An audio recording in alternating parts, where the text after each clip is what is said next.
Hello বন্ধুরা, আমি সীমা আজকে নিয়ে চলে এসেছি গাঁঠি কচুর একটা রেসিপি তোমাদের সাথে শেয়ার করতে। আর চিংড়ি মাছ দিয়ে করছি। এটার কিন্তু টেস্ট চিংড়ি মাছ পড়লে দ্বিগুণ হয়ে যায়। তা তোমরা কারা গাঁঠি কচু খেতে ভালোবাসো বন্ধুরা, অবশ্যই কিন্তু আমাকে এই ভিডিওটা ভালো লাগলে ভিডিও শেষে কমেন্টে জানিও। চলো এখন ডাইরেক্ট রেসিপিতে চলে আসি।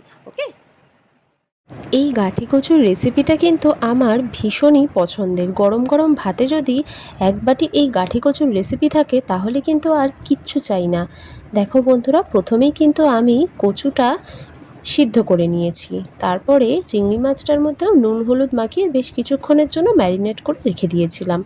তারপর কি, কড়ার মধ্যে সর্ষের তেল দিয়ে চিংড়ি মাছগুলোকে কিন্তু একটু লাল লাল করে ভেজে নিয়েছিলাম।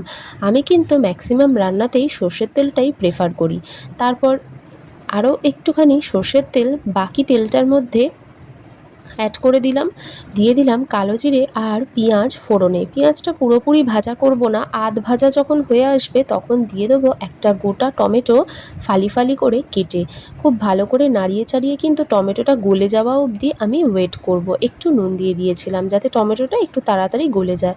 তারপরে কিন্তু পেঁয়াজ আদা রসুন কাঁচা লঙ্কার যে পেস্টটা ছিল সেটা দিয়ে দিলাম, আর দিয়ে দিলাম রোজকার মশলা, মানে ধনে জিরে লঙ্কার গুঁড়ো হলুদ গুঁড়ো এইসব, আর একটু দিয়েছিলাম ঘরে বানানো গরম মশলা। বন্ধুরা, এই কষানোর সময় যদি গরম মশলা আর চিনি এই দুটো জিনিস দেওয়া যায় তাহলে কিন্তু রান্নার টেস্ট দ্বিগুণ হয়ে যায়। তো আমিও কিন্তু সেটাই করেছিলাম। তারপরে দেখো কচুগুলো দিয়ে দিলাম কিন্তু পরিমাণ মতো জল, ভালো করে নাড়িয়ে চাড়িয়ে ওপর থেকে চিংড়ি মাছ দিয়ে দিলাম। রেডি হয়ে গেল চিংড়ি কচুর দম।